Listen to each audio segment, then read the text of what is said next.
Electrical easy में फिर से आपका स्वागत करता हूँ। देखिए, अब हम पढ़ेंगे विद्युत धारा के प्रकार के बारे में। ठीक है, ठीक है। अब यहाँ पे देखते हैं विद्युत धारा का प्रकार जो होता है वो वो डिपेंड करता है ईएमएफ की स्थिति पे। देखिए, वो कोई भी कंडक्टर या सर्किट में विद्युत धारा जो बह रही है वो किस प्रकार के ईएमएफ के द्वारा स्थापित की गई है, प्रवाहित कर की गई है, वो उस पर डिपेंड करता है। ठीक है। अब पहले देखते हैं अल्टरनेटिंग करंट के बारे में। तो अल्टरनेटिंग करंट में क्या होता है, ईएमएफ जो होता है वो वेरिएबल होता है, और इस प्रकार से वेरिएबल होता है जिसके कारण उसमें दो हाफ साइकिल बनते हैं। एक पॉजिटिव हाफ साइकिल बनते हैं और एक नेगेटिव हाफ साइकिल बनते हैं। ठीक है, पॉजिटिव हाफ साइकिल और नेगेटिव हाफ साइकिल बनते हैं।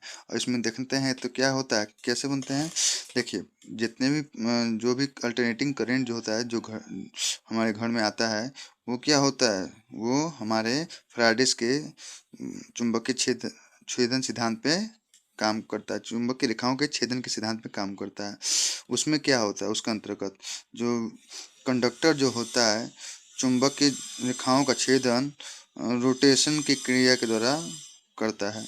इस रोटेशन की क्रिया में दो दो दो चक्र जो आधे आधे चक्र होते हैं। एक चक्र 180 का होता है, दूसरा हाफ चक्र 180 का होता है। मतलब हाफ चक्र एक बार, हाफ चक्र एक बार, कंप्लीट मिला के 360 डिग्री एंगल मतलब कंप्लीट चक्र बनता है। ठीक है, देखिए इस चक्र को कंप्लीट करने के दौरान जो होता है कंडक्टर जो होता है एक समान जो है रेखाओं का छेदन नहीं करता है, चुंबकीय रेखाओं का छेदन नहीं करता है, जिसके कारण जो होता है उसमें एक समान उसके कारण उसके द्वारा उत्पन्न ईएमएफ द्वारा एक समान करंट का प्रवाहित किया नहीं जाता है। ठीक है, अब उसको समझने के लिए चलिए इधर देखते हैं। क्या ये मान लीजिए आप झूले में बैठे हुए हैं और इस उसका सेंटर हब है। अब इस सेंटर हब के जो रेखा है उसको मतलब ये लाइन है उसको मान लेते हैं हम लोग, क्या उसको मान लेते हैं हम लोग जीरो लेवल। ठीक है, तो यहाँ पे देखते हैं ये कंडक्टर मान लीजिए आप हैं, तो यहाँ पे आप बैठे हैं, तो जब आप झूला झूलाना शुरू किया या उसी को समझिए कंडक्टर की तरह रोटेट करना शुरू किया, तो जब आप बी पोजीशन में जानते हैं तो सम एंगल बनता है, कुछ 45 डिग्री का एंगल बना। ठीक है, 45 डिग्री का एंगल बना तो आपका जो है आप इस पोजीशन पहुंच गए। तो उस कंडीशन में जो है कुछ चुंबकीय रेखा कटी, फिर उसके बाद जब सेम पोजीशन में चले गए आप तो 90 डिग्री एकदम सबसे अधिक ऊंचाई में हो गए, तो उस समय मैक्सिमम चुंबकीय रेखाएं कटेंगी। ठीक है, फिर उसके बाद जब फिर नीचे आने लगे तो उसका डिक्रीज होने लगा, क्या ईएमएफ पैदा होने की दर जो है कम हो गई, और जब ई में आ गए तो बिल्कुल कम हो गई, मतलब कि ई पोजीशन में आ गए यहाँ पे। उसके बाद क्या है, फिर वो है नीचे की तरफ बढ़ता है, नेगेटिव की तरफ। तो यहाँ पे एफ में आए तो क्या फिर से वो बढ़ने लगे, ईएमएफ अधिक हुआ क्योंकि थोड़ा सा ग्रोथ होने लगा, फिर से काटने का दर बढ़ने लगा। फिर उसके बाद यहाँ पे पहुंचा तो क्या हुआ, मैक्सिमम निगेटिव में मैक्सिमम क्या हुआ, विद्युत रेखा का छेदन किया। फिर उसका डिक्रीज हुआ, फिर जो है थोड़ा कम हुआ, और उसके बाद फिर ये कंप्लीट कम हुआ। तो इस पूरे साइकिल में देखते हैं क्या ईएमएफ यहाँ से बढ़ा, बढ़ के घटा, फिर यहाँ से बढ़ा, यहाँ से घटा। तो ऊपर वाले में एक बार बढ़ा और एक बार घटा, फिर नेगेटिव वाले में एक बार बढ़ा एक बार घटा।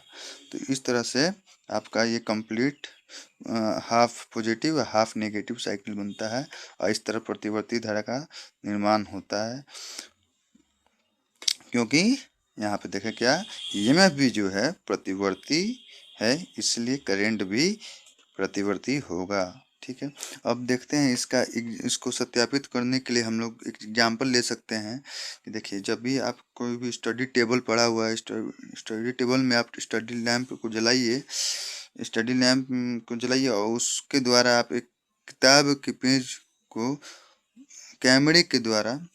मोबाइल कैमरा चालू करके उसके थ्रू देखिए, तो उस कैमरे में देखेंगे क्या कि एक काली काली लाइन जो होती है वो मतलब दिखेगी, जो भागती हुई दिखेगी। तो वो क्या है, काली काली लाइन क्या दर्शा रहा है कि कि ये जो जीरो जीरो पॉइंट मतलब जब आपका पोल ऑफ कंडीशन में चल जा रहा है बहुत कम समय के लिए, उसको यह दर्शा रही है, क्योंकि वो आंख से आपके पकड़ में नहीं है तो कैमरा पकड़ लेता है, तो उस तरह ये सत्यापित हो जाता है कि ये प्रतिवर्ती धारा है। अब देखिए, अब हम डायरेक्ट करंट की बात करेंगे। डायरेक्ट करंट में क्या होता है, ईएमएफ जो होता है वो कांस्टेंट होता है, तो ईएमएफ कांस्टेंट रहेगा तो करंट किसी भी कंडक्टर में क्या होगा, कांस्टेंट रहेगा। जैसे कि बैटरी है, बैटरी में अगर 12 वोल्ट का बैटरी है तो उसके द्वारा जो करंट बन रहा है, सपोज कीजिए 12 वोल्ट 5 एम्पियर का है, तो वो जब तक बैटरी डिस्चार्ज नहीं हो रहा तो वो क्या करेगा, 5 एम्पियर 12 वोल्ट में 5 एम्पियर करंट देता रहेगा। ठीक है, इसके कारण वोल्टेज अगर कांस्टेंट है, मैक्सिमम में है, तो करंट भी कांस्टेंट और मैक्सिमम पोजीशन में पकड़ा रहेगा जब तक कि बैटरी डिस्चार्ज ना हो जाए। इसको अगर सत्यापित करना है तो आप देखिए कि आप डीसी लैंप लेते आइए और उसको जो ऑन करिए और उससे किताब को पढ़िए कैमरा के द्वारा, देखिएगा उसमें कोई लाइन नहीं बनेगा।